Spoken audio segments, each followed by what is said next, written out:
This is a Wendover Productions video made possible by Squarespace. Get your domain before it's gone with Squarespace. Moving the President of the United States from one location to another is a logistical nightmare that happens every single day. The American president is one of the most powerful persons in the world, and there is no time when the president is more exposed than when they're in transport. 2 of the 4 successful assassinations of American presidents were when they were traveling: Garfield and Kennedy. For that reason, the Secret Service devotes an enormous amount of resources to ensuring the president gets from one place to another safely. The presidential motorcade is perhaps the most impressive method of transportation. It includes up to 40 or 50 vehicles and over 100 people. Let's take a look at some footage of a motorcade. This is the lead car, or in this case, motorcycle. As the name suggests, its job is to lead the motorcade, but it's not actually the first vehicle. What we don't see here is the route car, which would have come through about 5 minutes before the lead car. The route car is always followed by about 20 or 30 motorcycles, which play the essential role of clearing the route of cars. When driving on a highway, they'll speed ahead and close exits so that no cars can come on the highway, although they have to use a different technique in cities. When driving in DC, where other drivers are used to frequent motorcades, the motorcycles often drive in a V pattern, pushing cars to the side to clear the way for the motorcade. This leads to a disruption of only about 2 or 3 minutes. Outside of DC, drivers are less used to motorcades, so the motorcycles will typically completely block off the intersecting streets to create one continuous clear path for the president. The entire first section of the motorcade isn't actually run by the Secret Service. It's run by the local police jurisdiction of wherever the president is. The fewer Secret Service cars and individuals needed for motorcades, the better, since both the cars and agents need to travel to wherever the president is visiting in advance, which is, of course, incredibly expensive. The next part of the motorcade is what's known as the secure package. It's the essential core to the motorcade because it's the group of cars that directly secures the president. In case of attack, this group of cars can detach from the rest of the motorcade and function as an independent unit. The most important car in the secure package is the president's limo, but one can never be sure which one that is, because there are always 2 limos. These 2 limos are identical. They even have the same license plate. That way, an attacker can't, for example, have a spotter tell them which car the president left their origin in. The limos themselves are no ordinary limos. They weigh between 15,000 and 20,000 pounds and are built on a modified truck bed. The entire car is bulletproof, including 5-inch thick bulletproof windows. The only window that can open is the driver's window, reportedly so they can pay tolls. The entire car is hermetically sealed to protect the president from a chemical attack, and on board are rocket-powered grenades, night vision optics, a tear gas cannon, pump-action shotguns, bottled oxygen, and 2 pints of the president's blood type. This car, leading the secure package, is the United States Secret Service Electronic Countermeasures Suburban. It leads the secure package because its purpose is to jam any remote-activated explosives along the route. These 2 tall antennas do that by sending out a huge range of radio frequencies that would block any bomb activation signal. The 2 domes on top of the car are most likely what's known as electronic warfare sensors. They're essentially radars that can detect when a rocket-propelled grenade or anti-tank guided missile is launched. When it detects a launch, the car would most likely activate a number of smoke grenades spread out throughout the secure package, which would help throw off the grenade or missile. But of course this is all classified, so that's speculation. This car is the control car. It carries the most essential staff, like the president's military aide and doctor. In the event of an attack, they're both essential to the president, so they break off with the secure package. These last 2 cars are both filled with Secret Service agents. The closer one is called the halfback. It carries the president's personal Secret Service detail. These are the agents that are on the president's person at all times. The second one is the cat car, the counter-assault team. You can always identify these cars since they're the ones with a back window open. That's because the agents are sitting in rear-facing seats with automatic weapons, ready to respond to threats. While it's hard to see, you can just make out the counter-assault team in this car in black battle dress uniforms and the president's Secret Service detail in this car in coat and tie. In the event of an attack, the president's Secret Service detail is in charge of shielding and evacuating the president, while the counter-assault team would generally stay and repel the attack. These vans following the secure package are full of the press pool reporting on the president. This car is called the ID car, and the Secret Service agents inside are the ones that communicate with outside counter-surveillance teams that proactively identify any threat to the motorcade.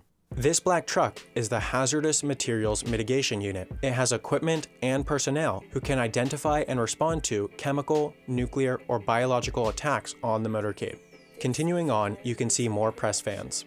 These motorcycles are speeding by the side because, now that the motorcade has passed the exit that they were blocking off, they are going to the front of the motorcade to block off more exits. This car is called the Roadrunner. It has a number of antennae on the top to act as a mobile communication center.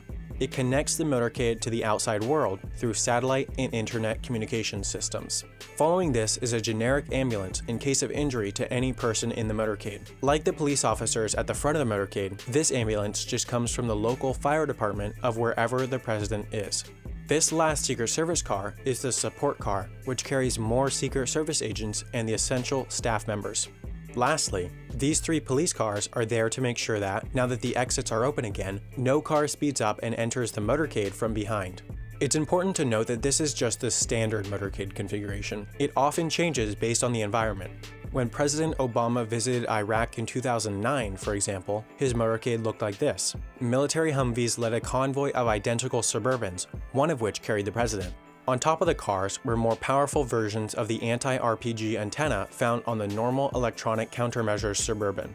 So, motorcades are incredibly efficient. It's been reported that motorcades have made the trip between LaGuardia Airport and the Waldorf Astoria Hotel in Manhattan in 8 to 10 minutes. That's a 10-mile drive that takes a normal driver 25 to 30 minutes.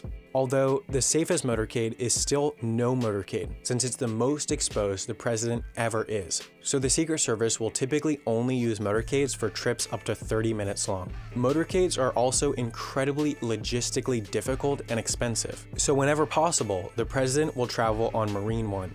Marine One isn't actually the name of a specific helicopter. It's rather the call sign used by any helicopter with the president aboard. The Marine Corps operates 35 total helicopters of a few different types as Marine Ones, which might seem like overkill, but these helicopters are also often used to transport the Vice President when they're known as Marine 2 or government VIPs.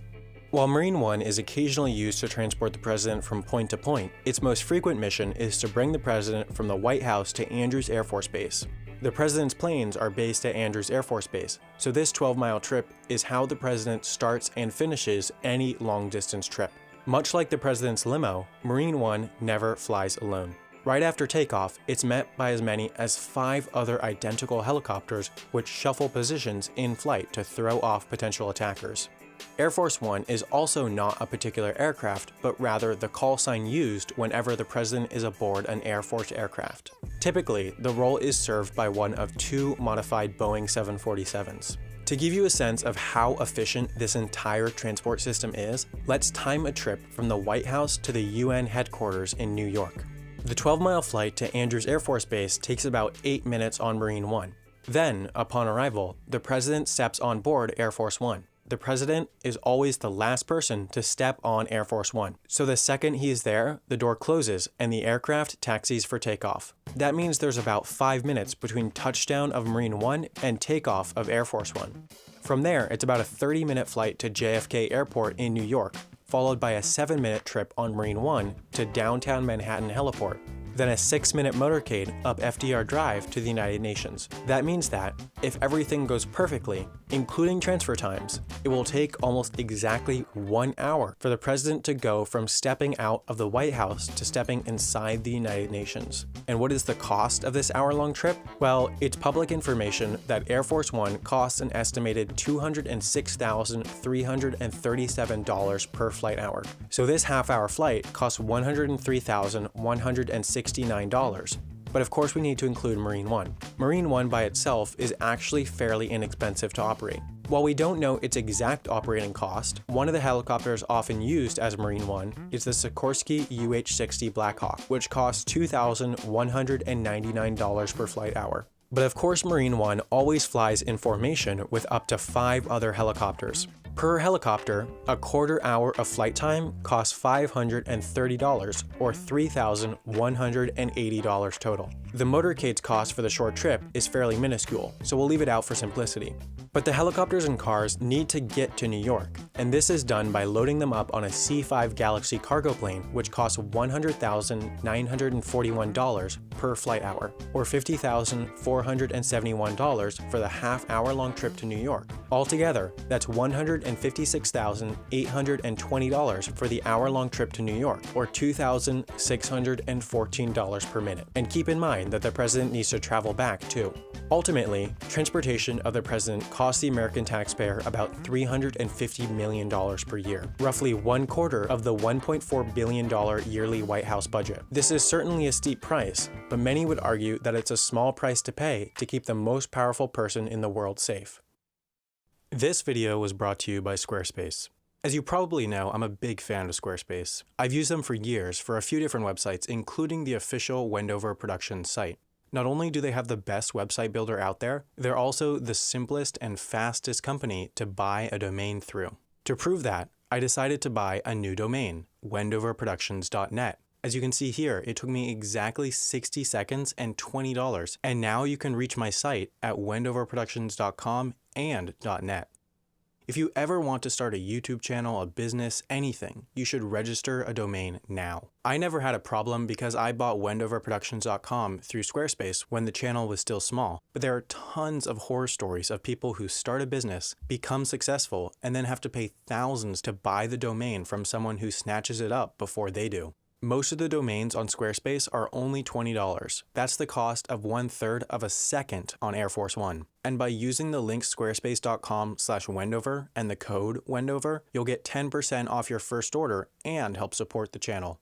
Other than that, you can support Wendover Productions at patreon.com/WendoverProductions, follow me on Twitter at WendoverPro, watch my last video on every state in the US here, check out my fan-moderated subreddit here, and most of all, subscribe to this channel to receive all my future videos right when they come out. Thanks again for watching, and I'll see you in 2 weeks for another Wendover Productions video.